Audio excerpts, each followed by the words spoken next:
Tuesday, February 21st, 2012. It's the Panel Pals Comics Podcast. I'm Leo. And I'm Michael. And this week we've got a pretty exciting show. We're going to talk about The Walking Dead, talk about the game The Killing Floor. We're going to have our interview with Dante Shepherd that I did the other day.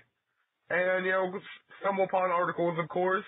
But first, I guess let's talk about what's been going on this week. What have you been up to, Michael? Not really much of anything. Just went to Birmingham with some friends.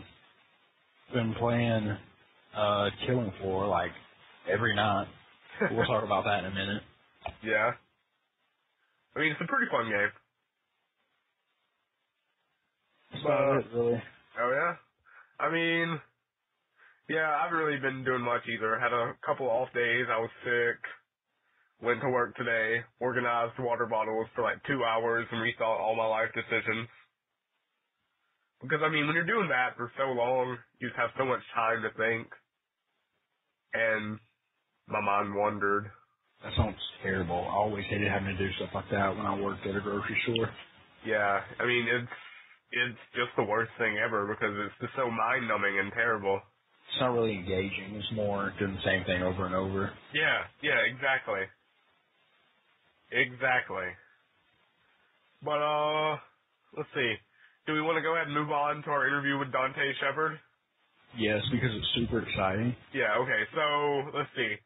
2 days ago, Sunday evening, actually, I interviewed Dante Shepherd. It was about a 30-minute interview, and we're gonna put it in the podcast through the magic of audio editing, because that's how I roll. But anyway, so it's about a 30-minute interview. I talked with Dante Shepherd, the creator of Surviving the World, the photo webcomic, or the web photo comic, or whatever you want to call it. But he and I talked for about 30 minutes. I got a little bit more on, his creative process, how he got started, that kind of thing. And it was a great interview, I thought. And I'll go ahead and put it in right here. Alright, so what made you decide to start making your webcomic? I kind of been writing short stories and scripts for a while, and I really had never finished any of them. But at one point I finally just said, all right, sat myself down and figured I'd go all the way and work on it from start to finish. And once I finished it, I really liked it. But it wasn't going to go anywhere. It just, I sent it around to a couple of friends and I liked it, but nothing was going to happen with it. So I was trying to find different ways that I could possibly put it out there for other people to, think about or possibly enjoy. It wasn't really going to work in a long form, written thing. So I thought about, well, maybe I could make it into a one-act play, but I didn't really see how that would work. So I thought about doing it as a comic, but I can only draw stick figures, and any of the artists I contacted actually drew stick figures worse than I do. So eventually, somehow I kind of came across the idea of photo comics from a discussion that Brian K. Bond did, and he's written Why the Last Man and Ex Machina. I love Why the Last Man. And Runaways. Yeah, and he wrote some of the best episodes of Lost too. And he was talking in this one long discussion about different ways to get your work out there. And he said, well, look, if you want to write comics but you can't find anyone to draw for you, then draw it yourself. And if you can't draw, you can do photo comics. And he provided an example, which I thought was kind of interesting. And so I thought, well, there's a way that I can do this. So I kind of revamped everything I had. It was kind of this original script that was going to be like kind of focused on kind of a teacher/professor addressing the class that was on theme. That was going to be the audience. And then any example of these people's lives that he talked about would actually be acted out by actual people. And so what I did was I just cut down the entire script and tried to work everything onto just the professor/teacher talking directly to the audience through the camera. And that's kind of how things developed from there. It's just I needed a creative outlet, and I kind of just took what I had and just kept working it until the way I could get it out there. Very nice. Very nice. That's a nice little, evolution of the idea. Yeah, pretty much. And I mean, I did it for almost like a full year, really without pretty much anyone knowing that I was doing it. And then basically just a few days before the 1-year anniversary of the comic, Danielle Corsetto, who does Girls with Slingshots, so she was talking on Twitter about some articles she'd read. I sent her a link to one of the comics I'd done way back when, and she liked it and passed it around. Next thing I know, all her followers were, RTing it on Twitter, and then it basically there were about 15 posts on Reddit the same day, to the point that one of the posts on Reddit was, do we have to post everything from this site, was the title of the post. So I don't know. I think that sometimes you can just get lucky if you have a bunch of stuff already made, but I don't know. I guess there's me going on being long-winded again. No. Okay, that's really cool how that kind of happened. But this question, I guess, kind of goes hand in hand with you not being able to draw very well. What made you decide to do the chalkboard and the lab coat pictures? Well, I mean, I've always really been into education, either in the actual classroom or in other formats, like even at Boy Scout camp, I worked on developing curriculum for younger scouts, and we can go back through my family, and so many of them have worked in schools as administrators or teachers or professors. So I think that just even when I was doing some teaching myself at a college, I really enjoyed it, and it's just I think it's a format that kind of everyone is familiar with. If you've gone to school, even for a single year in kindergarten before you stopped going to school again, or even if you went to preschool for a little bit, it's that setup of somebody there teaching to you. And what I really liked about it was that you can set up this whole kind of lesson, and it can be part of the educational, part of the humorous. You can mix it together. We all have these different ideas of what these teachers are like. Some of them are incredibly pretentious. Some of them are complete jerks. Some of them are actually do some teaching. And if so everyone can kind of identify with it. And if you open this to the internet and just kind of, use these pictures in this photo comic format, then anyone who views this is sitting in this large audience all at once. And you're kind of embracing the idea of the unlimited canvas, which has been talked about as the reason why webcomics are so great. You're not forced into 4 small panels. Mm-hmm. And so if you happen to break the fourth wall like this, but now you're breaking the fourth wall and you're combining everyone who reads it into the same hypothetical classroom together, I think that really kind of creates this larger setup, both, within the image itself, and in the real world, which I really like that aspect of being able to do. Yeah, I mean, I think the chalkboard and lab coat, it's just a nice imagery. It makes it really a class, like you try to make it be. Which, I mean, it's a nice touch. Well, I mean, and that outfit is pretty much what I wore for several years in grad school too. It was the lab coat and the hat when I was in the lab. And of course, sometimes I'd be wearing safety socks on my feet. Just to put the lab gloves on my feet because I'd forgotten to wear sneakers that day, which is completely against all the rules.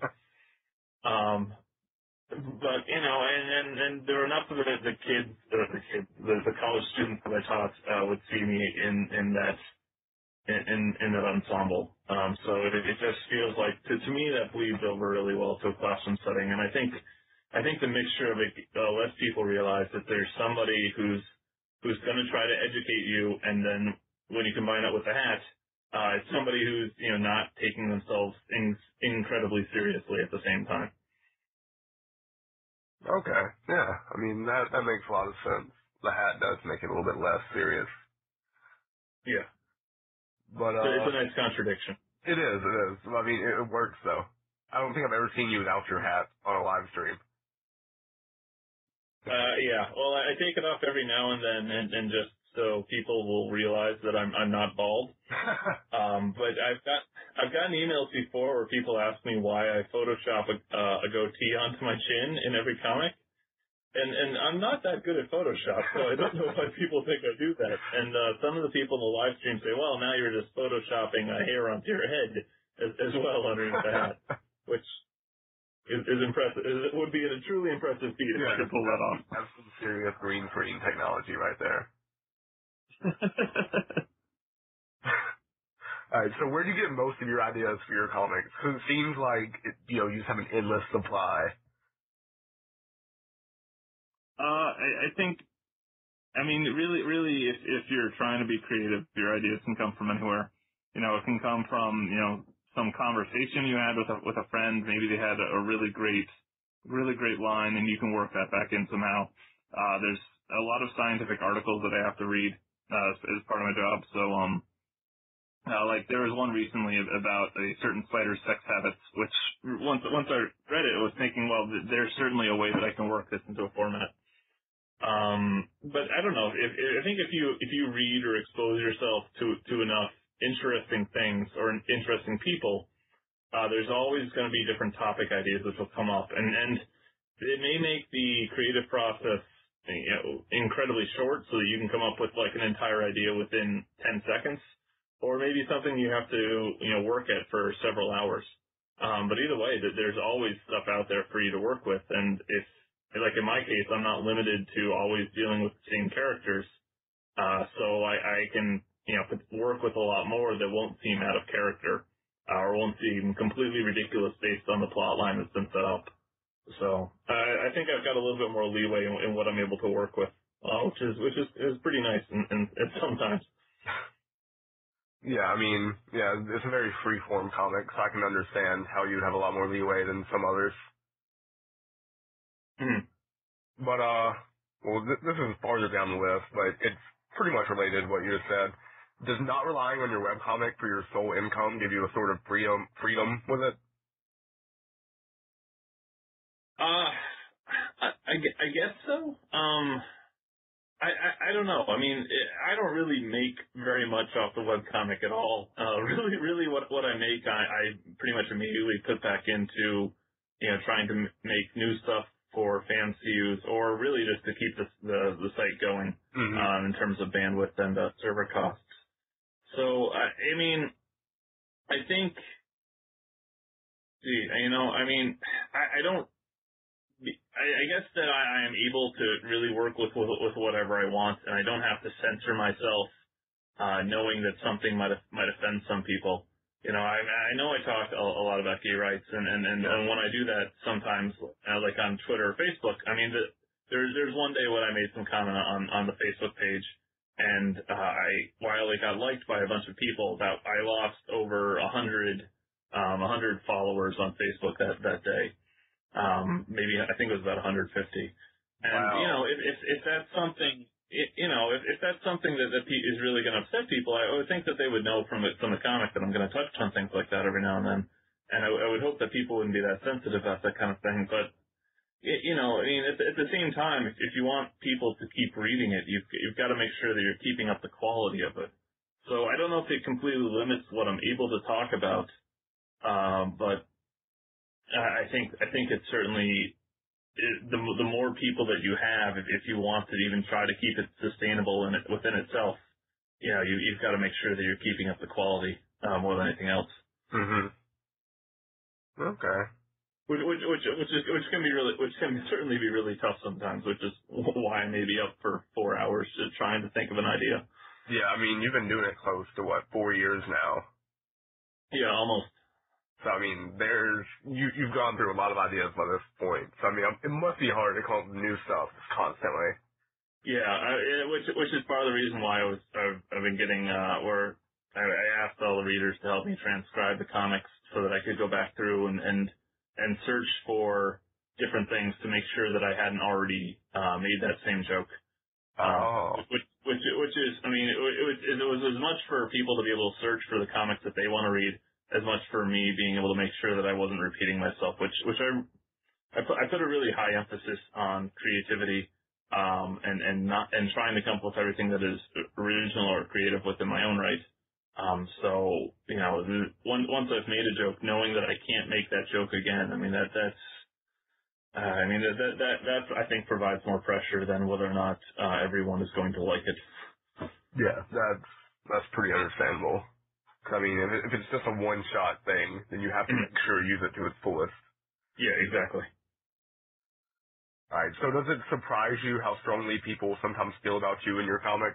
Because, I mean, you know, you were just talking about how you lost 150 followers on Facebook.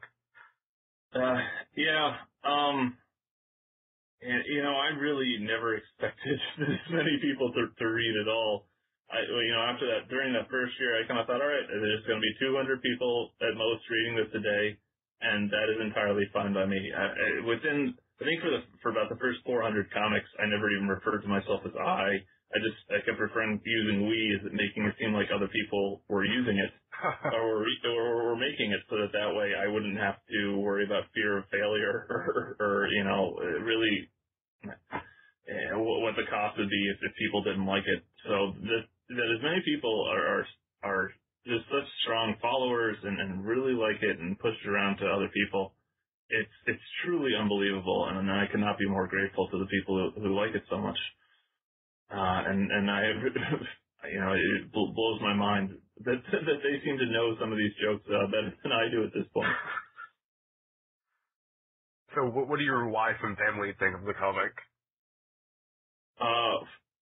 I think my wife thinks that it's a great thing that I can go and do, and it will leave her with more time that I'm not bothering her about these stupid ideas. I think she probably appreciates that I've got this creative outlet that she does not have to get all involved in. I think my family certainly seems to enjoy it when they choose to read it, which I don't know. I think they just view this as some side thing that I'm doing, and because it really doesn't define who I am, and it's certainly a much lesser thing in my life than, you know, than my family life or than my scientific work. You know, it's just kind of this nice side thing that I get to do. I don't know. I was making it for 3 weeks daily before I even told my wife I was doing it. Oh, really? She said, okay, that's fine, that's nice. And there's plenty of times when I ask her, oh, did you see it today? And I said, yeah. What did you think? And she'll say, oh, I didn't read it. I just happened to look at it. I noticed that it was different than the previous day. I mean, I guess it's good that she's at least supportive. Yeah. Well, and I really did appreciate that when I asked her if it was okay with her, she said, yeah, that's fine. You go ahead and do it. You know, which is pretty comforting in its own right. Yeah, understandable. So, what is it like being a scientist during the day and a webcomic creator at night? I mean, how do you balance that so well?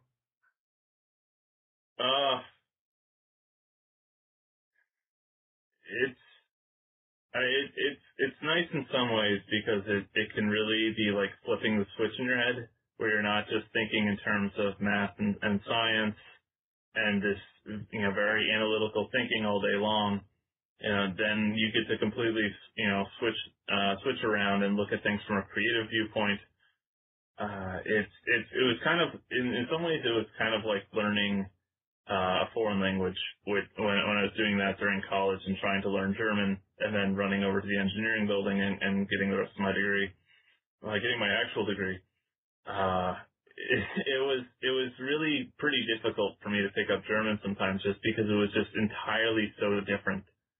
But so that made things tough then, but now it helps to create this separation from my work and from kind of being at home, which really can kind of help to transition me to being able to, you know, settle in and you know, hang out with my wife at night, and, you know, in the future will be able to help me hang out with my kids, as opposed to, you know, being stuck in this one mode and continuing to analyze everything in the same way. Which I'm actually really grateful for the comic to be able to have it that way. And at the same time, I mean, with all the science stuff, I can't be really all that creative in what I do if I have to view everything very technically. And if any creativity I put in, it may be designing an experiment a new way. It's not really coming up with some way to work in humor, or a joke. And maybe a lot of my colleagues don't necessarily appreciate my humor in the same way. So this is kind of just a different way to kind of release another aspect of myself. Very nice. I mean, I think it's kind of great that, you do two vastly different things like that, but you balance them, well. Well, yeah, and I think what's nice about it is, again, if I view myself really as an educator, as much as a scientist, using the comic, I'm able to take along all this knowledge or these crazy, fascinating phenomena that I've discovered or been able to work with, and I can take different aspects of that and work it into the comic. Just anything that I happen to come across there, so then I can share this with a much wider audience than would just be happening to read these technical papers. Which I can guarantee not very many people do. So yeah, I doubt too many college students are interested in those. Exactly. All right. So, what made you decide to do live streams of your comic making? Because I mean, I've been a frequent viewer of those for the last year or so. Well, thank you. I kind of wanted people to see kind of what went into it and to give people a chance to interact with me a little bit more personally. I can have like a Facebook or Twitter or email or whatever, but even in those cases, it can be a little bit hard for people to get the full sense of what's going on. And I think once I started doing it and show people the whole process, they got appreciation for the efforts that I kind of have to put into this at times. I think people kind of thought that, I just come in, I write something on a board, I take a picture, and then that's it. Whereas, I really have to think about placement of the words. I have to think about the placement of my pose, think about the facial, the facial expression that is necessary to complement the comic, where I'm going to hold my arms. And between all that and trying to interact with different fans, it was kind of a nice way, I think, of being able to reach out to the readers and give them a better sense of what was going on and something that they enjoyed. Yeah, I mean, you've certainly developed a strong following in the live streams. Yeah, there's some people that are so hardcore about those live streams, and I have no idea why they want to watch some creepy guy in his basement, in his storage room in his basement, for that matter. So. Yeah, because actually, like, the first email we got on the show was when we mentioned your webcomic a few episodes ago, and one of the people emailed in talking about the Surviving the World family. Okay. Yeah, and that was actually the first piece of email we got was about you. Well, I guess that's nice. That's good to hear. Yeah, it was. Like, I mean, I wouldn't have thought they would, anyone would have been listening, even remotely, related to Surviving the World, but they were. There's enough ways you can come across this different stuff, I guess. Yeah, but it was strange. It was. But alright, so your hate mail. I know you get some pretty crazy hate mail sometimes. What's been your favorite piece so far, or a very good piece? Well, I mean, some of the hate mail I get is really just kind of calls me a douche, and then the person runs away. And what's funny is that these people seem to think that email is just an extension of like internet comment threads, where you can say whatever you want and there's no, your name isn't attached to it, which I think is kind of ridiculous. If you're going to work up all the effort to send an email to someone, at least sign your name to it. I mean, yeah. Otherwise, I'm sorry, you're just kind of a coward. And what's funny is that when someone said, well, you shouldn't call everyone a coward who's never, who doesn't sign their name to it. And I said, well, actually, your email that you're sending me this right now is the first time that a non-hate mail has not signed their name. Everyone always signs their name to email. I don't know if that just happens to be an internet comment trend or whatnot. But I guess what I like to do is I like to respond to the hate mail. I think that when I do that, people are less likely to write back in, or at least they realize that they're being kind of an ass. And it's really not serving them in any way, especially if you happen to post their emails. So I kind of post these in the forums. I think at one point, and then let me just read from one here. The guy said, semi-funny comic guy, you are correct about the polling data for youth on gay marriage. However, how many children will those folks have? 1, maybe 2? I will probably have 16, and most folks at my church will have 9+. We homeschool our kids. They will also have 9+ kids because that is a trend at our church. So let's say we have only 200 families in our church. Based on these numbers in 13 generations, we will have over 13 billion people who will vote against your ideas. And that is if we have no converts, which we have many. Our culture will be all that remains. Darwin wasn't entirely wrong, which I thought was just an amazing final line for Darwin wasn't entirely wrong. But in my mind, it was like, okay, 16 children. I mean, that's basically making you're basically just treating people as birthing units. Yeah, I mean, at that point, it's a little ridiculous. That's not as fellow members of the family. It's like, nope, you gotta pop out another one. I don't know. I thought that was one of the more interesting ones, because this person had this whole idea thought out about how everything works, and it blows my mind that some people are gonna go to these extremes and write in. But I don't know. My grandfather once, when he was superintendent of schools, was I think he made home ec more of a requirement than it was at the time. I don't entirely have the idea straight, but that somehow got picked up in a larger newspaper, or somehow the story got out there a little bit larger, and someone wrote him from San Diego to where he was superintendent in Connecticut, and addressed him as idiot, and then his name. And just kept, idiot was like every fourth word in there. And I kept thinking to myself, you know what, he enjoyed how poorly written this email was so much, he saved it, and he made a couple copies of it. And I kept thinking, you know what, that's the kind of thing that you could respond back to, you know, and the person would never write something like that again if you wrote something that was effective and just kind of came back at them. So, you know, I don't mind receiving hate mail, but as long as I'm able to respond to it and people realize I'm going to respond to it, I think they'll write it less. So. Yeah, I mean, you kind of have a little bit of fun with it, I'm sure. Yeah. All right, so you've been doing your webcomic for close to 4 years now, and we just started on this podcast about 2.5 months ago. Okay. Any advice for us? Anything at all? I mean, I know they're not the same medium, but. Well, do you want followers, or do you want to just happen to chance into them? I can't exactly provide the best advice, because I was just very happily doing this anonymously, or you know, just some random site on the internet without anyone reading. That's a good point. You know, I think if the most important thing for you to do is I mean, first and foremost, you know, whatever you're going to create, it has to be something that's good. You know, if you can make something, and it won't matter, you know, how overproduced you make it, or what names you attach to it, or how popular you personally and anyone else who works on it with you are. If you're not creating anything that's good, no one's going to care. So within that mindset, you know, whatever you do, just find your own voice.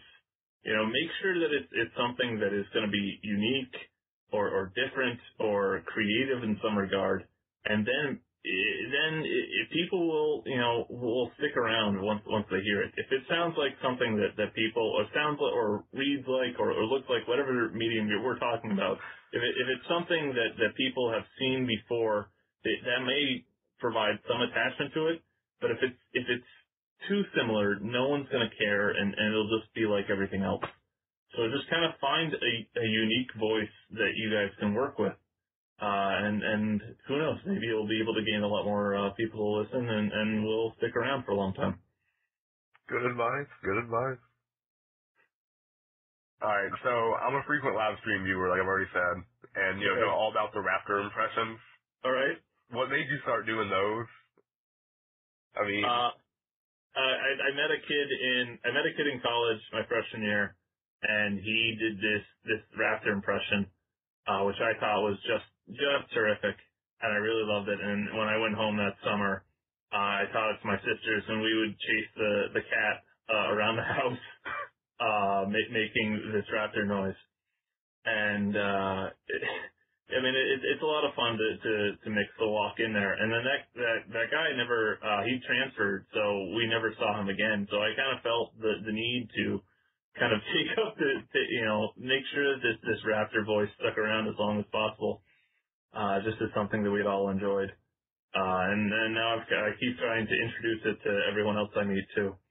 So I don't know. Raptors are, the noise is fun, and I guess once I started doing them on the live streams, I got bored of doing it the same way every time. So now I take it in different directions, like a drunk raptor, or a raptor having an existential crisis, or a raptor getting cold feet at the altar, or a raptor who realizes he only has 10 seconds to live. I mean, there's enough different ways that you can take some of the stuff that I think it helps break up the live streams and gives people a reason to continue watching and talking amongst themselves. And I mean, it's fun chasing the cat around the house. Oh my God, is it fun! Could you give us a raptor noise? Yeah, sure.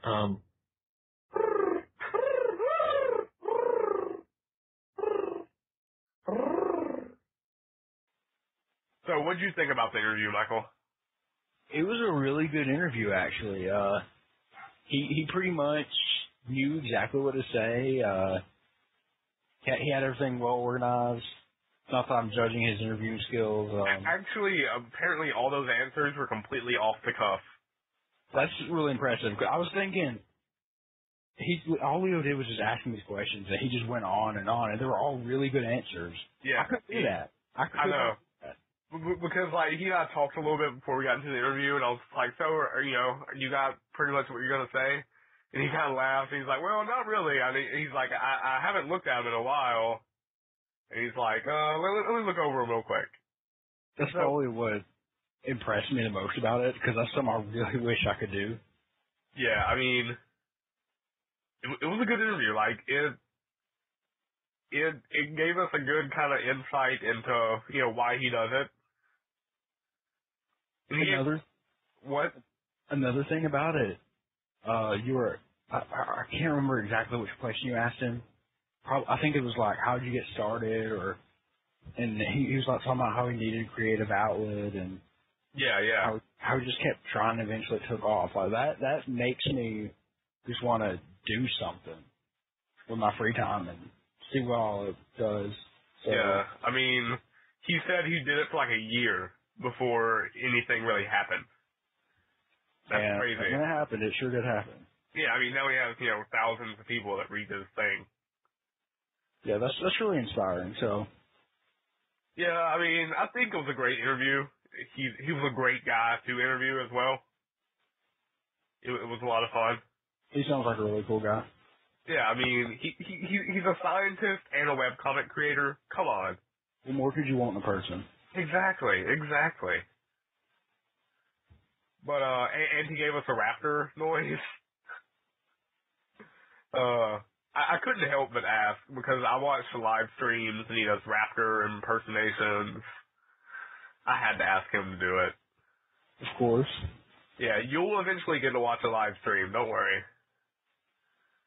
I sure do want to, because you've talked him up a good bit, and from what I've heard from the interview, I definitely want to hear one. Yeah, no, they're pretty great.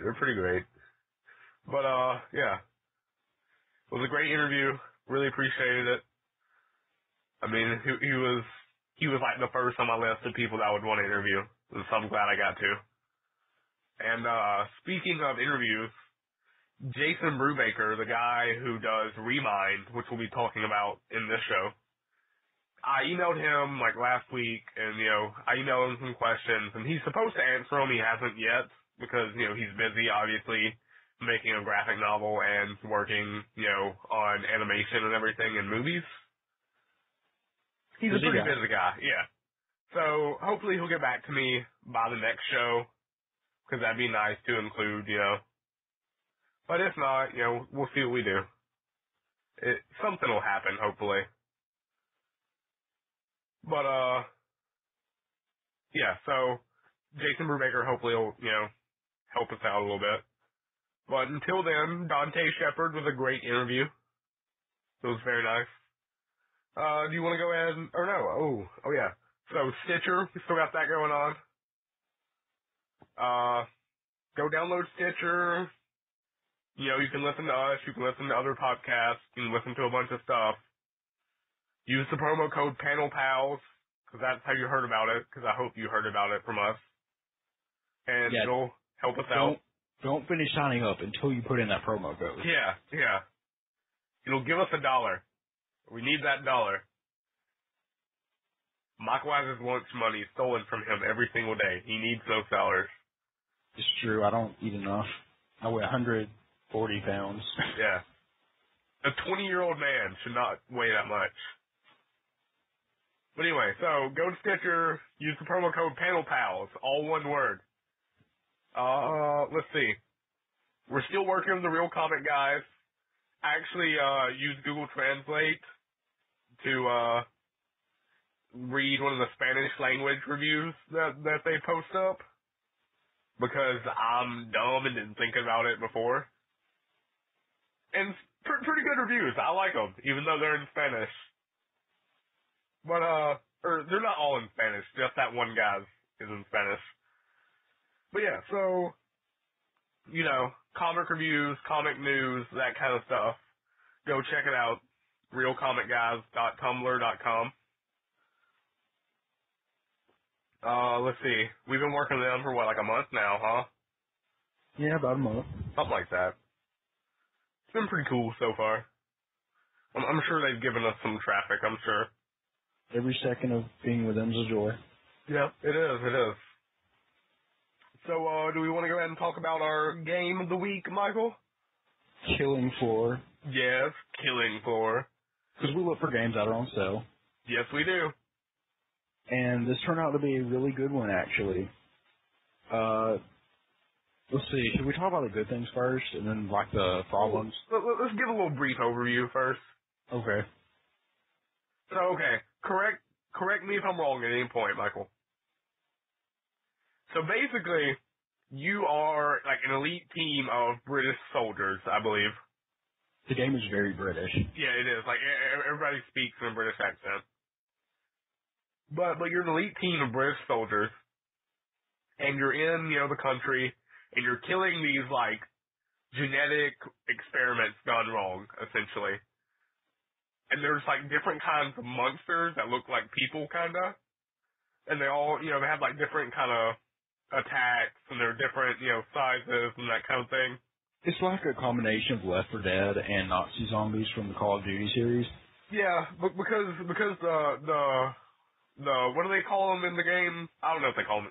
Well, there's a bunch of different kinds. But anyways, they're basically zombies. Like, let's be honest, they're basically zombies. Yeah. So the zombie things basically come at you in waves. They get increasingly more difficult,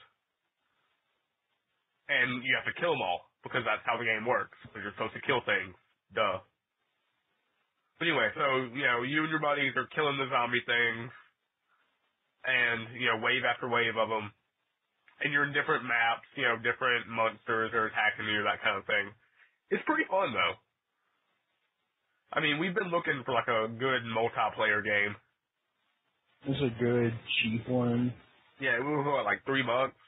Yeah, and the game comes with 2 free guest passes that you can give free to 2 different people, and they can play with you for, what'd you say, yours was 3 days? Yeah, 3 days. Because I, of course, being so very tight with my money, did not want to buy it at first. And so I played it for 3 days for free, and then I was like, man, I should probably buy it because it's kind of fun. So that's a pretty good review right there. I actually, decided, well, I didn't have money in my PayPal account, so someone else bought it and I have to pay them back. But basically, I bought it.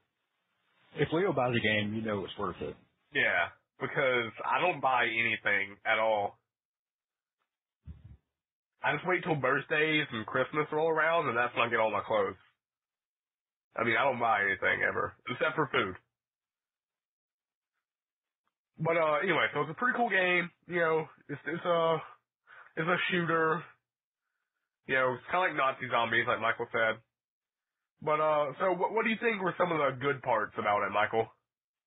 The thing I loved about it is that it's survival co-op. Like, the game really shines when you're with your friends. Because you really need them, because the things will like grab you and slow you down. Like, it doesn't have the thing like Left 4 Dead where they'll grab you. The only way to survive is if your friends rescue you. It's not like that. So you technically could solo it, but it's a really fun co-op game. Yeah, because I mean, like, yeah, I don't know how you could beat it by yourself. Honestly, it'd be really, really difficult. Steven says he did, or he got to the last wave, which I don't really doubt that because Steven's not that bad at the game. Yeah, Steven's kind of ridiculous sometimes.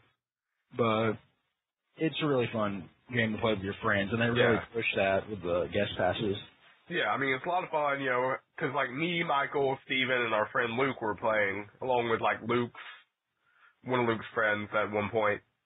But, I mean, there were, you know, 4 or 5 of us playing, and it was a lot of fun, because, you know, we're setting up in different entrances and, you know, going out in little, like, teams and stuff. It's a lot of fun. Oh, and the perks. They have different perks that you level up by doing different things. So, say I was playing as a field medic. Every time I would heal Leo and Steven with my little medic gun, I would level up in points towards field medic rank 2 or rank 3. And you switch roles depending on how you like to play the game. Yeah, like I was a sharpshooter most of the time, meaning every time I got a headshot, my sharpshooter points would go up. And because of my, you know, sharpshooter rank, I would do more damage with handguns and stuff. And so the perks kind of make it more fun because it's not just, you know, like, oh, I have guns and stuff. Like, you have to think about how you want to play the game. Because if you want to be a support class, you can do that. But if you want to be, you know, one of the classes that does a lot of the killing, you can do that as well. So it gives you a little bit of options, which I thought was nice. They're not really like the perks you'd see in Call of Duty. They're more like roles. Yeah, they're more like classes. Yeah. But it doesn't get more complex than that, really. You just pick your role and go with it. It's straightforward.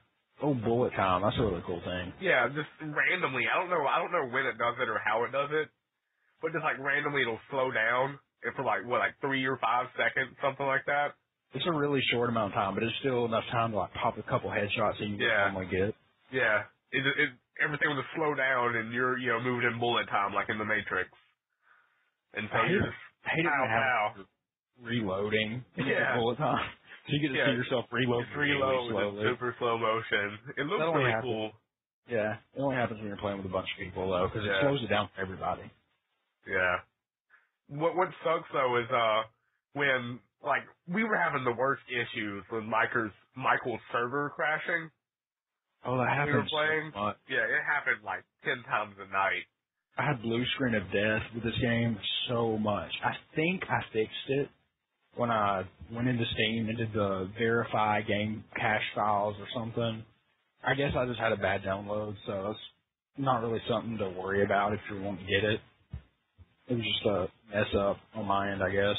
But like it really sucked though when the server would crash during bullet time.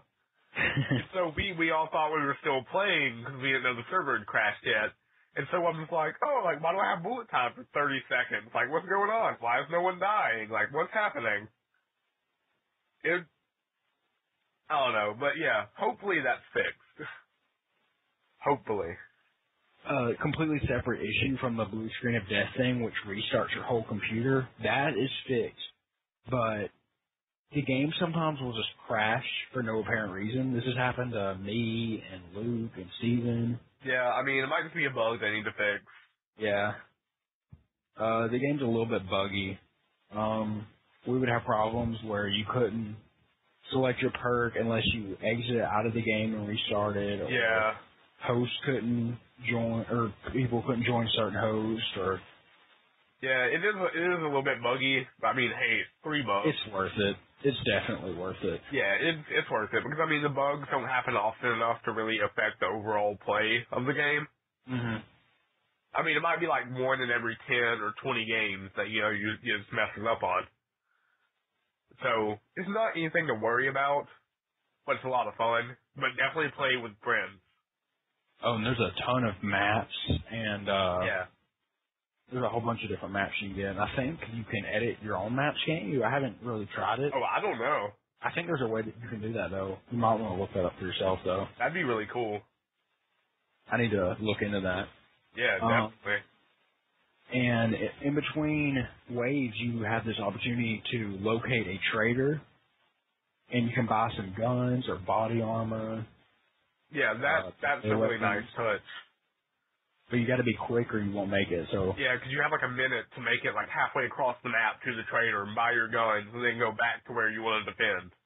Oh, one thing you can do that you can't do in a lot of modern survival co-op games is you can share guns and money with other people. Yeah, you can just throw them on the ground or just give them to people. It's pretty great. Because, say I have $1,000 extra and Michael needs a couple of $100 to get a gun he wants. It's like, hey, I can share if I need to, It just makes sense to do that. Yeah, because if I can make Michael's guy a little bit better, it'll help ensure that we all live. And so it's kind of nice to be able to share guns and share money. Because if one of the players dies in a round, but the round gets finished, they come back to life, but they only have the starting handgun. So it's really nice to be able to give them a gun after that happens. Because sometimes, like, 4th round and a guy dies, like, he's screwed unless you give him a gun. But if you own a computer and you like survival co-ops and you have friends who have computers, you should get this game. It's not very demanding graphics-wise. So if you just got like a standard cheap computer. Yeah, I mean, I'm rocking like a $500 laptop from like 2 years ago. And it runs fine on yours, doesn't it? Yeah, it runs great on mine. No lag whatsoever. Yeah, you should get it. Yeah, it's a great game. What would you rate it, Michael? For the price, and everything, especially for the price. Yeah, $3. I'd give it an 8. It's a good game. I liked it. Yeah, I'll give it an 8 as well. I mean, it's a great co-op game. You definitely have to play with your friends to make it, that much better. It's definitely a game you play with your friends. Like, I don't know why you would play it by yourself, honestly. I'm a little bit sick, in case my voice sounds weird. I don't know if it does. But, not as bad as it did. Yeah, man, the other day not mouth breathing. Shut up.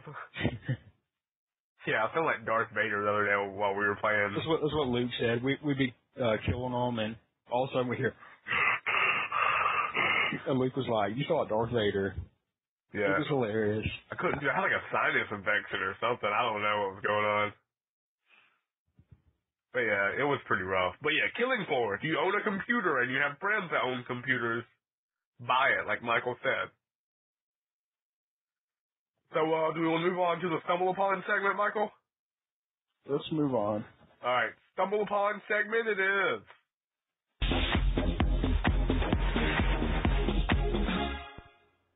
Every day I'm stumbling. Alright, for our first article, France telecom suicide epidemic now tallies 25. This is from about 2 years ago. Yeah, about 2 years ago. But apparently, France Telecom, the telecommunications giant, has seen 25 of their employees commit suicide in 18 months. That's pretty crazy. So if you work for them, you should get out while you still can. Yeah, I mean, this is an old article, but you're still probably going to die. I mean, I'm just saying. Yeah, so out of like 100,000, let's see, they began significantly cutting down its workforce, which brought fear, new stress, and oppressive management to the workplace. So yeah, and then everybody started killing themselves.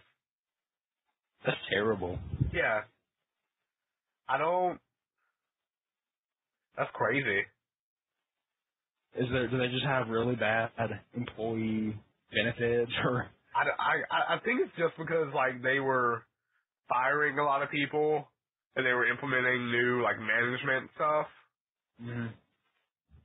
It was, I don't know, I think it, stressed people out a lot and they just, killed themselves. I don't know. That's crazy that, 25 people in a year and a half. That's a lot of people when you think about it. It really is. Like, think about all at the same place, and Yeah. I wouldn't want to work there, even if I felt like everything was going fine for me. Just the fact that all my coworkers are killing themselves. Yeah.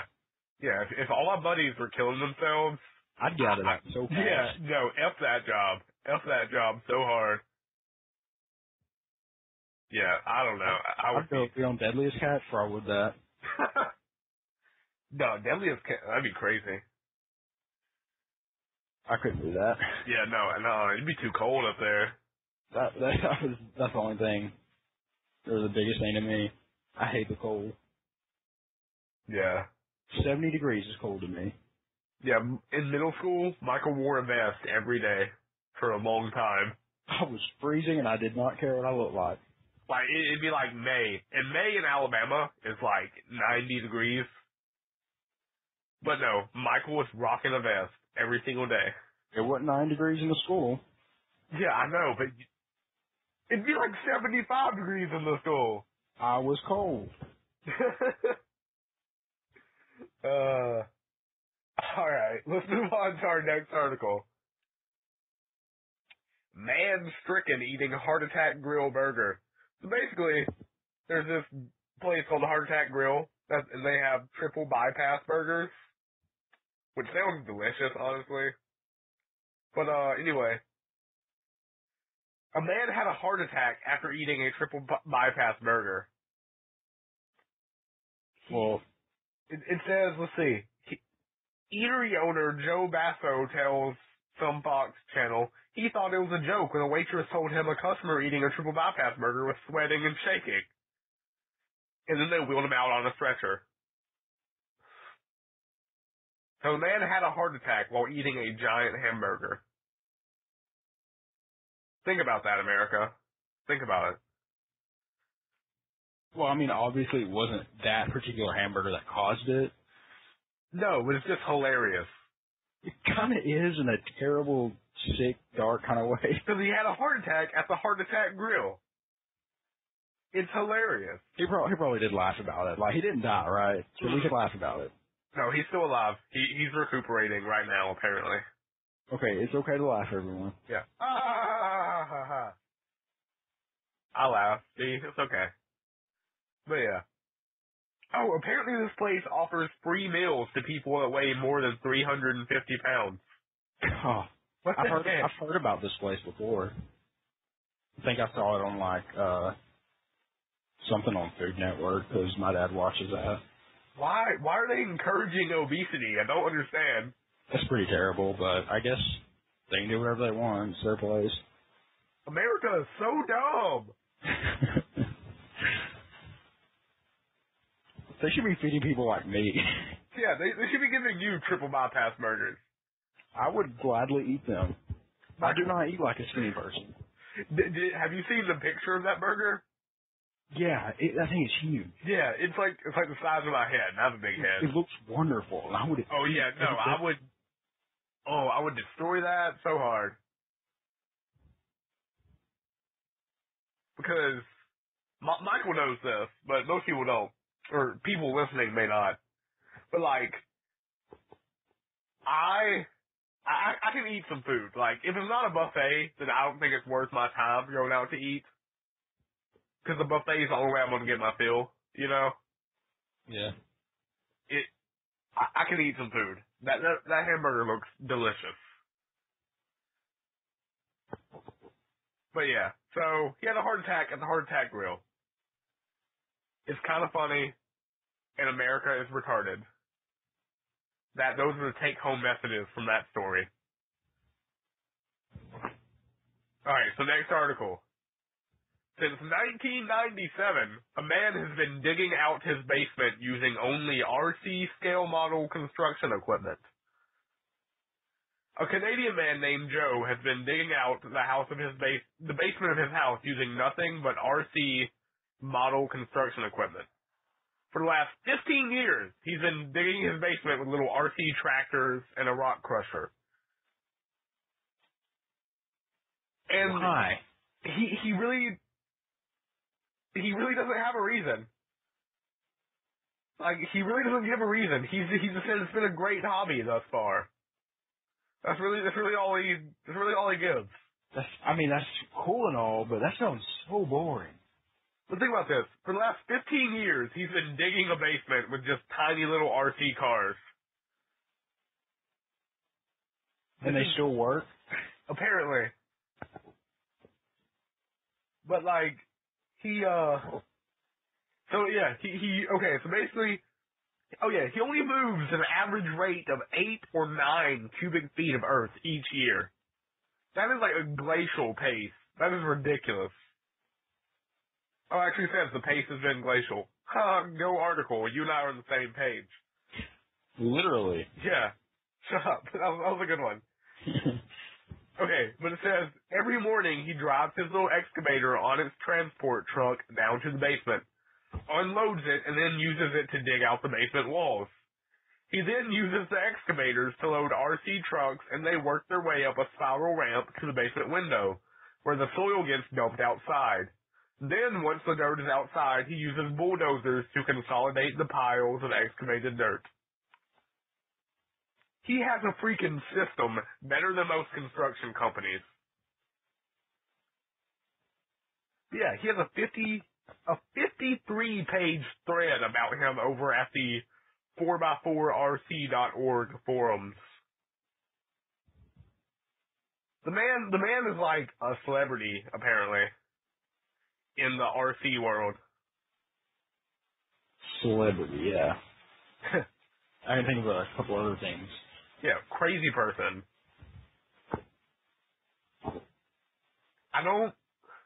So if you devote your time to something that should be, by normal standards, completely, I don't know, it sounds like a huge time waster. Like, is he accomplishing anything by this other than, hey, I've been doing this for this long? I mean, I guess eventually he'll have a basement. They have shovels. I know. I don't understand. Maybe, I don't know, maybe just RCs are a big thing to him. Like, it's his thing, though, so. Yeah, I mean, whatever he wants to do, I guess. Apparently he's excited because he gets to build, like, new stuff to dig out his basement. I don't know, it's crazy. He must not be in a hurry, then. No, not. He's been doing it for 15 years.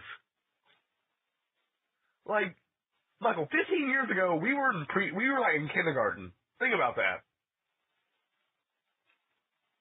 Think about that. Yeah. 15 years ago, we were taking naps every day.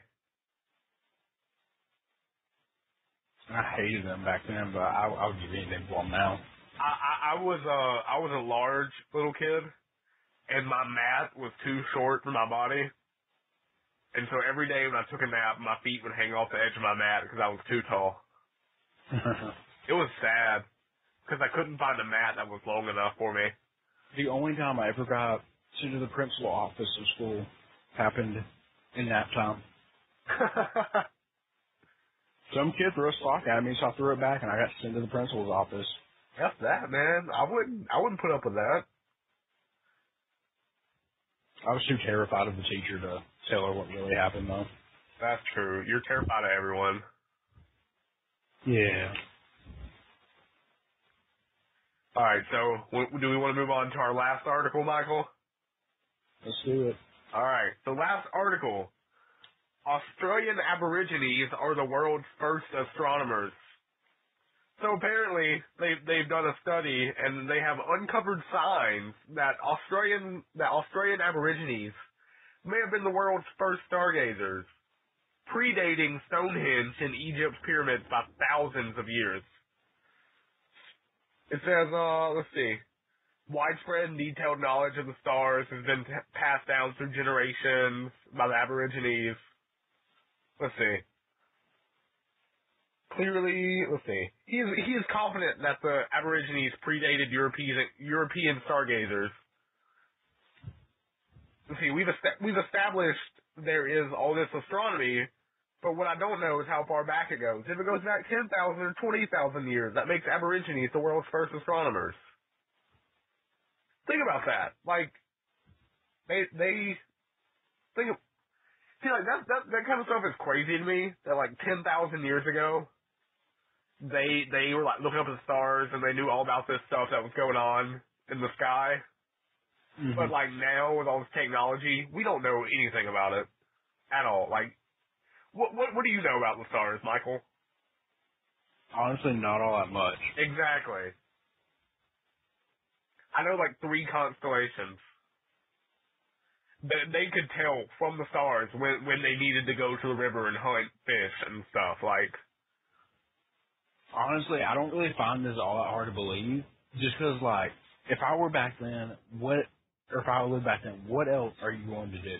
I guess that's a good point. Well, I would probably be one of those people who just sat around and said, I think that star just moved a little bit over to the left. I mean, you'd also be trying not to get eaten by stuff. That too. But yeah, I mean, that's a good point. I guess back in those days, people like us, nerdy kids, probably would be the ones to figure all that stuff out. But I mean, just think about that. Like 10,000 years ago, they were doing that. That's crazy. It is kind of weird, though. Wait, did the Aborigine culture even invent the wheel? I don't know. Because if they didn't invent the wheel, but they, like, perfected astronomy, that'd be nuts. I've never thought about that. That'd be crazy. I don't know. I'm going to have to look this up after the show.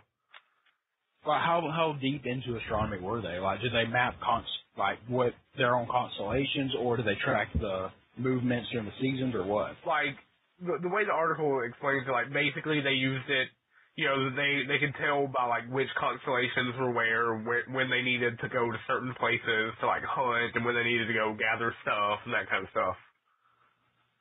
So like, nothing too complex. Well, I mean, they knew different constellations, and they knew when they needed to do stuff by those constellations. Okay. Yeah. So they weren't dumb. Yeah, no, not dumb at all is the moral of that story. Like I said, we don't know crap about stars anymore. I'm going to get on this. I'm going to learn all constellations and stuff. That's my goal for the next week. But yeah. So, I think that about wraps up Stumbleupon. Michael, do we want to talk about the webcomic of the week, Remind, by Jason Brubaker? That was a good one. I really enjoyed that. Yeah, like, it's not like an actual webcomic, like XKCD or something. It's like a legit graphic novel that this guy posts on a blog. It's a work in progress. Yeah, so. Volume 1 is finished. Volume 2 starts February 27th. Just throwing that out there. So we're pretty much just going to be talking about the first half of it. Yeah. Remember, www.remindblog.com. Check it out. But anyway, Remind, Volume 1. What did you think, Michael? Okay, when I first started, I saw the artwork, and I knew it was going to be good, because the artwork is just great. Yeah. He has great art style. It's wonderful. Oh yeah, just a little background. Jason Brubaker is he's a self-published graphic novelist, obviously. But he works in Hollywood as like an animation and like an animator and designer on movies. He does storyboard art, and he does like digital animation. He worked on Kung Fu Panda, Kung Fu Panda 2, Blade 1 and 2, a bunch of other stuff. Like he's legit as heck. He's a pretty big deal. Yeah, he's kind of awesome. But anyway, he has a great art style. Continue, Michael. Okay, I'm not really sure what to say about the story, because, I mean, it's not finished. Yeah. But so far, I really like it. Like, just, I don't know. What? Let's see, it centers around this girl and her cat, and the girl's dad, like, they live in this town by the river, the ocean, or whatever. Might be a lake, I can't remember. Anyway, it's by the water. Anything tells you. Yeah, it's by the water, that's the point. And there's like a big thing about the town is that there's this like monster in the water called the Lizard Man. And that's like it's like a big tourist attraction for them, and everybody thinks they exist and everything. But the girl, she doesn't think it exists at all, but her dad's the one who saw it. And so, like one day her cat goes missing in the water and he doesn't come back for like 2 days. And then when he comes back, he can talk. So she's got a talking cat. And how much of this do we want to spoil, Michael? Let's not spoil too much. Let's just say there are anthropomorphic animals. Yeah, there's a couple. There's some brain transplants going on. A little bit of cats fighting. Robot suits. Yeah, cats in like robot suits with grappling hooks. If any of that interests you, go check it out.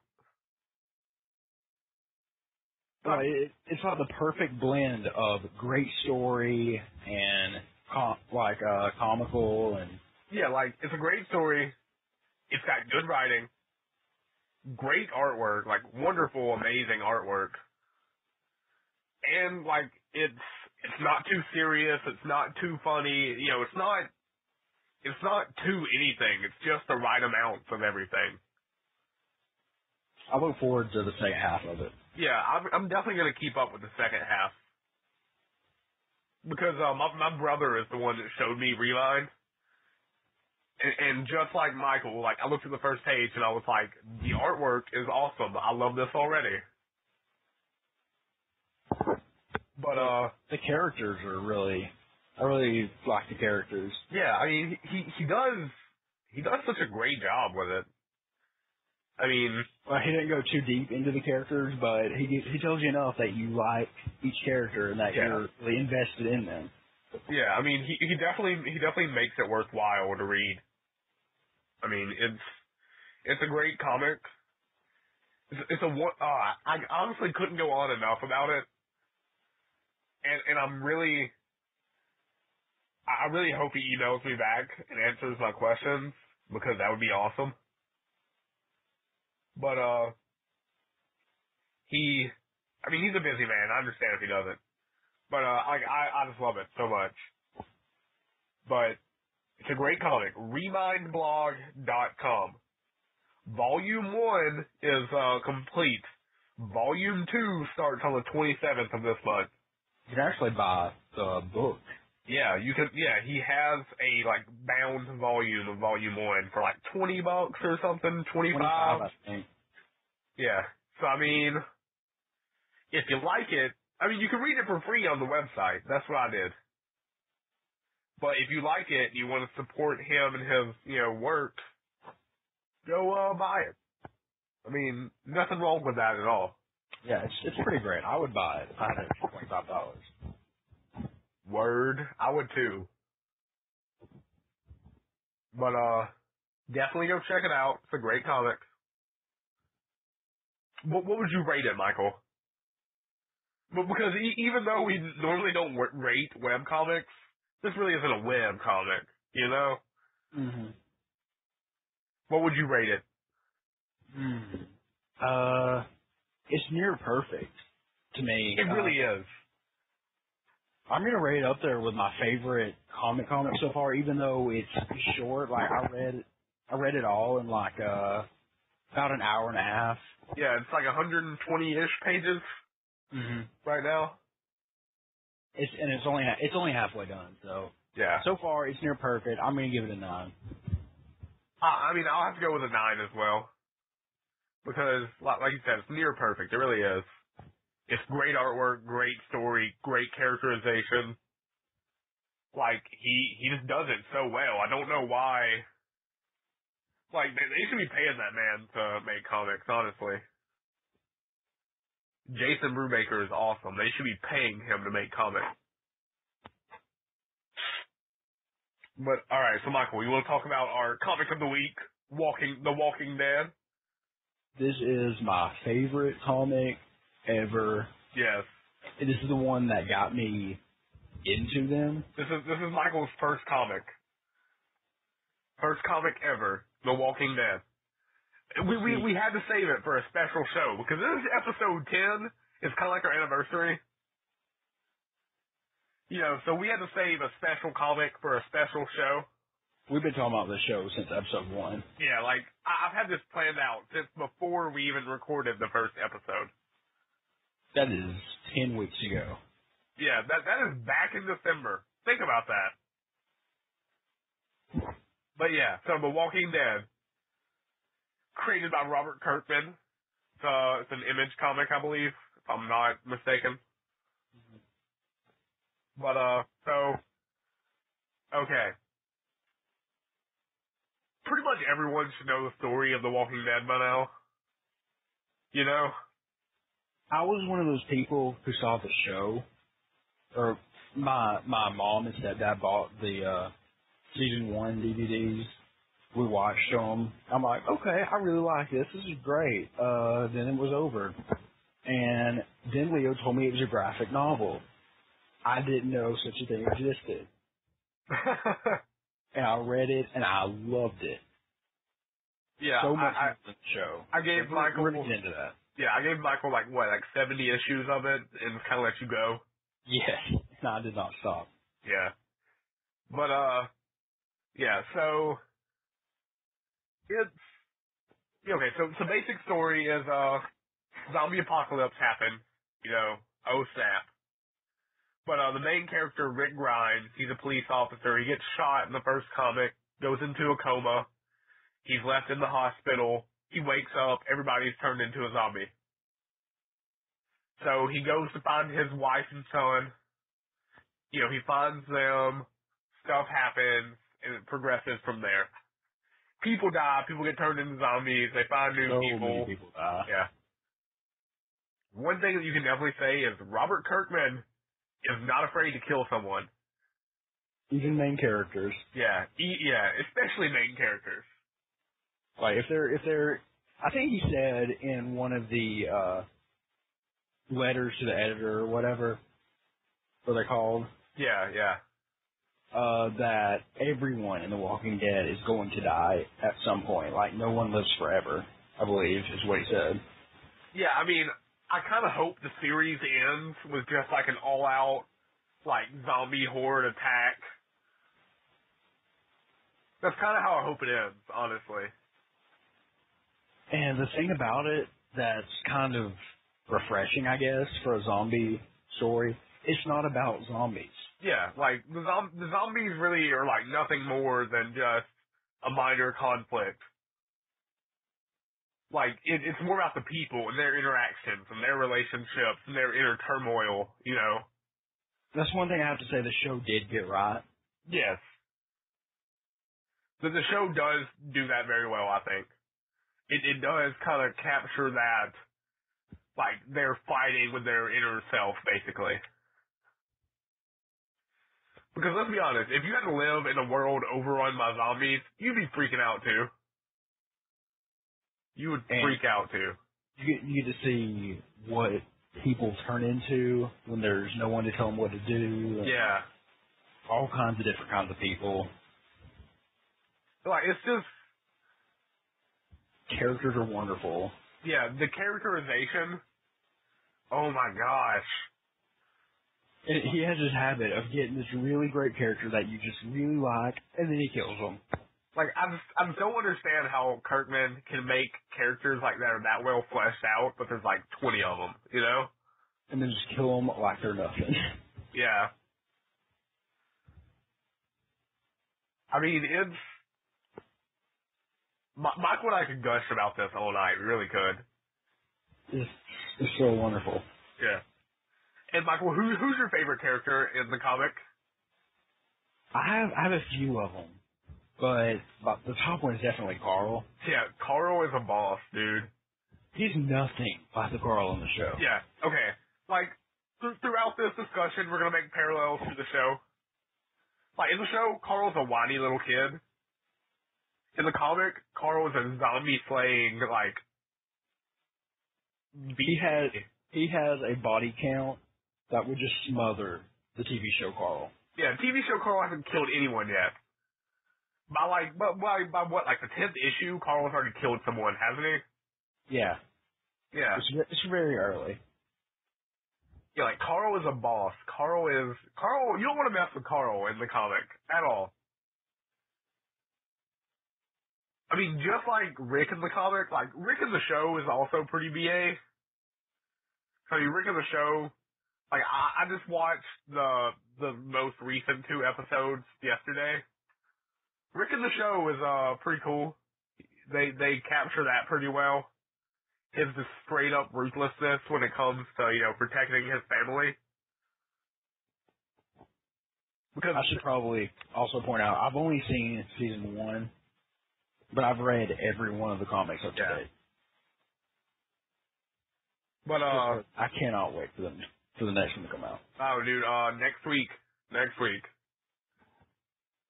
But yeah, but like Rick is just nuts, isn't he, Michael?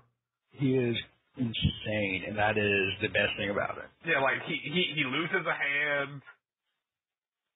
Rick is insane. He really is nuts. So, but when you like think about yourself in his shoes, you're like, maybe I would do the same thing. I think I would. Yeah, I mean, if you have to protect your son, if you have to protect your wife, if you have to protect, what's basically become your extended family, the people that you've been living with for, months, you would do some pretty crazy things, I'm sure. He walks the thin line of morality, like, am I doing the right thing, doing the best thing to protect my family? Yeah. Like, it makes you really think about it, like, should he have done that? But like, Rick maybe doesn't always do the best thing, but it's always justified in a way. Yeah, he always does anything at all to protect his family. Yeah, like that is the one thing. Like Rick is like straight up cold-hearted murderer when it comes to protecting his family. Like he does not care. But yeah, no. Carl though, such a BA in the comic.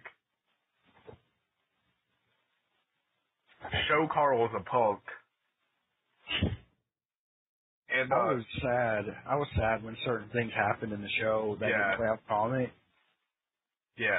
Okay, well, F that. We have to talk about this. We have to talk about that. That's not really too big of a spoiler because it happens really early on. Yeah, okay. So in the comic, Carl kills Shane. Because Shane, okay, like, in the show, when Shane, like, points his gun at Rick, and then Dale, like, sees him, and then kind of stops. Yeah, in the comic, Shane points his gun at Rick, and then Carl shoots him in the neck. It is the best thing ever. Yeah, because you do not expect Carl to kill him at all. Well, now you do, but... Yeah, I mean, like, when you're reading it, you're just like, okay, like, Shane's about to kill Rick. Oh, what just happened? Like, just boom, neck shot. There are so many other spoilers we could give away that are so much better than that, though. So much better. But you've got to read it. Yeah, read the comic. Read the comic. For the love of everything that is holy, read the comic. If you've seen the show and you haven't read the comic, you're retarded. I'm just letting you know right now. It is in black and white. And that makes it better. Yes. The black and white only adds to the story. It doesn't detract in any way, shape, or form. Yeah, I've talked to some people, and no, Steven, you're not the only one. Yeah. Who have said they don't want to read it just because it's in black and white. Yeah. It's not. There's so much more to it. It's so story packed. Yeah, the color should not define the story at all. The artwork is just where it needs to be. It's not too much. It's not too little. It's very simplistic, but they show enough detail, plenty of detail, and there's plenty of gore. Yeah, the artwork definitely works well for the story, I think. Mm-hmm. But yeah, like honestly, the only thing the show has going for it that isn't featured in the comic is Daryl. Like Daryl is the only reason I even watch the show anymore. I think that's true for a lot of people. Yeah, I mean, he is awesome. He is awesome. He really is. But I mean, like, in the comics, let's see. In the comic, you have awesome zombie slayer Carl, who's just nuts. That alone makes it better than the show. Carl. But, and Andrea isn't as old. Andrea also doesn't Andrea's a lot better in the comic too. Yeah, she's like one of the best ones. Yeah, Andrea's right up there with like Rick and Carl at being a BA. She's a lot younger in the comics too. I think she's like in her early 20s or mid 20s. I believe it's early 20s. Yeah, and in the show, what is she like 40, 30? She looks like she's 30 something. I think they said it once in the show. I don't remember what it was though. I don't know. I like her better young though. Of course. Yeah, Michael likes him young. Is what's going on. Mm-hmm. It makes me laugh because only young girls like you. It's true because I look their age. Yeah, that is true. Don't worry though, I don't like them back. Because that would be illegal. But yeah, great comic. Definitely check it out. If you only watch the show, there's something wrong with you. Like, honestly, I don't understand how the show can be so vastly different from the comic if Robert Kirkman is an executive producer. I know. They're like the research facility and yeah. What the I didn't heck? like that. I didn't even like that. Like I watched the first season with you, and when I saw that, I was just like, no. I mean, of course, I liked it when I was watching the show because I didn't have anything to compare it to at the time. Yeah. But I was still kind of confused by the research facility even back then. I mean, it's just random like nonsense. So how was the second season? Because I haven't seen really anything of that. The second season, except for the whole Shane deal, sticks to the comic. Yeah, he should have been dead a long time ago. It sticks to the comic fairly closely. Like, they're at Herschel's farm, they're doing their thing, you know. Although Sophia is a lot different. But you know about that already. Like, the whole Sophia thing just doesn't happen at all the same way in the comic as it does in the show. Oh yeah, another thing that I'm really mad about is the twins that what's her face? What's her name? The woman with the twins. What's her name? I don't know. She dies at some point, I think. It doesn't matter. Just about everyone dies. Yeah, that's true. I mean, let's be honest. But I know what you're talking about. Yeah. But anyway, the point is, there's a lot of characters in the comic that are not in the show. And those characters play big roles in the comic, so I don't know what they're going to do in the show, you know? Mm-hmm.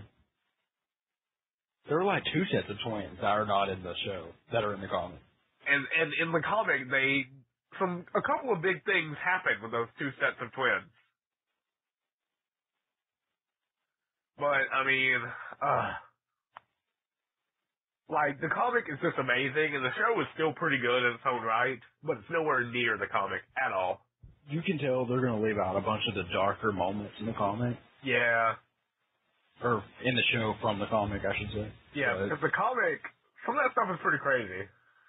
Like, the darker stuff is kind of what makes you think the most, because that's when they have to decide what to do, and... Yeah, like, that's when like, the human nature really kicks in. That's what the whole thing's about, so how could they cut that out? Yeah, like, the darkest moments are when, like, it really shows the human side of the zombie apocalypse. And, I mean, that's really what the comic is about, Michael said. But, is there anything else you want to add, Michael? That's pretty much it. You gotta read it. I mean, especially if you like the show. You're gonna love the comics like 50 times more. Yeah, if you like the show, read the comic right the F now. There are, 93 comics as of this show? That sounds about right. And they change art style, like, how many issues in? I think like 6 or 8, something like that. Yeah, so if you don't like the art style right away, it changes. Yeah, don't worry. Not too big. Yeah. But, Yeah, there are 93 issues. Kirkman has been doing this for over, 8 or 9 years. Read the comic, okay? The man has spent a large chunk of his life writing it. Read the comic. It is wonderful and amazing. What would you rate The Walking Dead, Michael? Okay. First of all, I gave Invincible like a 9.5, right? I think so. It is right there. They're like right next to each other in my book. They're both absolutely wonderful. Written by the same guy. Yeah. I give Walking Dead 9.5 too. Oh, you don't give anything a 10. I know. I'm just holding out for that one perfect thing, I guess. I'm gonna give it a 9.7. How about that? Okay. I figured this would be what you gave a 10 to. I don't know. I'm just holding out for that one thing that just does it. I don't know. I'll have to find whatever that is. It might not ever exist, honestly. I will find it. I give The Walking Dead a 10. No doubt in my mind, it is about as perfect as a comic series can get. Because of, the artwork, which adds so well to the story, the amazing writing, the amazing characterization, and just, how it shows the human side of the zombie apocalypse. I have to give it a 10. There's just no way I can't.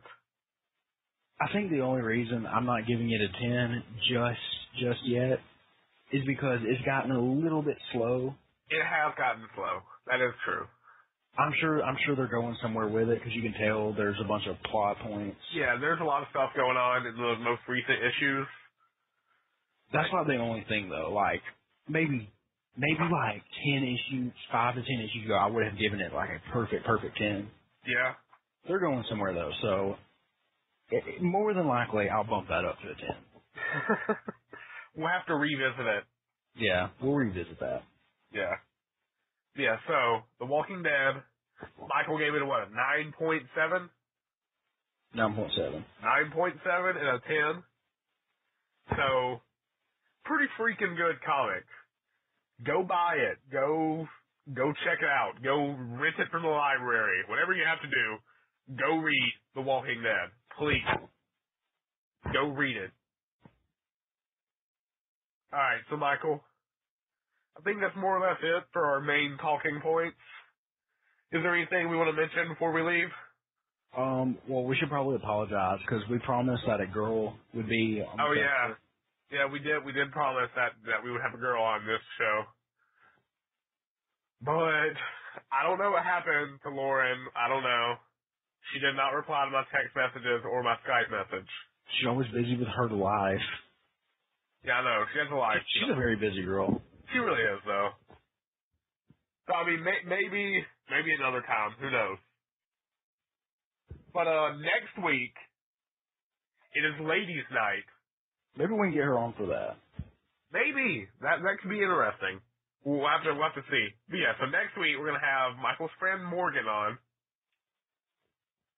We're gonna read Wonder Woman, Gods and Mortals, which is the first in a series of 12 graphic novels from the 1987 run of Wonder Woman, I believe. But it's supposed to be the best, if not one of the best runs of Wonder Woman. So I have high hopes for it. I still haven't read it yet. Neither have I. I need to read it too. I've been slacking lately. But I saw a bookstore today. Oh yeah. Yeah, he sent me a picture. It was exciting. But so we're gonna have Ladies' Night next week. Morgan will come on. We're gonna read Wonder Woman. We're gonna talk about the webcomic Extraordinary, which is written by a woman. All our Stumbleupon links are gonna be about women. What else? We'll have to find a game that has a woman protagonist. Oh, Portal 2. I think, yeah, that was the first thought. Alright, we'll do one of the Portal games. We'll have to do that. What else? So yeah, next week, all about the ladies, all about them. What else? Oh yeah, our contest. we still have our contest. We've gotten one entry so far. And it is not that hard to beat. Yeah, not that hard at all. So basically, the contest is for a copy of Dirt 3, which is a racing game, and it is for free. I mean, yeah, we're giving it away for free. But it costs $50 on Steam. We're giving away a $50 game, people. Come on. I think it's 3D compatible, too, for those of you who have 3D TVs. Which, you might. I don't know. Who knows? But, Dirt 3, for free. If you email us at panelpalspodcast@gmail.com. Once again, panelpalspodcast@gmail.com. Email us with, how you heard about the show, what you liked about the show, any segment ideas, just anything really. Just email us, talk to us. You can call or text us at 626-765-7257. Or 626 PNL PALL. Yes. Panel Pals. So Michael did that. He's clever. But it's easy to remember, so. Once again, the number is 626-765-7257. Call or text us. Yet again, you can just, hey, I like your show. Hey, I heard about you through iTunes. I heard about you through one of my friends. I found you on Stitcher. Whatever. Oh, and if you're one of those people like me who's absolutely terrified of talking to people, especially on the phone, don't worry, it's a recording. Yeah, so it's a recording of me. So just leave a message. Yeah. I mean, or you can just text us. Or texting. That's what I would do. Yeah, I mean, you send a bunch of text messages every day anyway. Send us one. And it goes straight to my phone, too. Think about that. You get to text me, Leo. I'd be so happy if you did. Yeah, I'm literally going to call Michael if I get a text message. I'm going to probably skip class for that day and celebrate. Yeah. But, or you can follow us on Twitter, @PanelPals. You can tweet at us, do your thing on Twitter. Let's see. We have our Tumblr, panelpalspodcast.tumblr.com. You can follow us on Tumblr, do whatever you want on Tumblr, whatever. And, today, actually, along with a friend of mine, we kind of decided that we're going to put our stuff up on YouTube to maybe reach a new audience that way. So we'll see how that goes.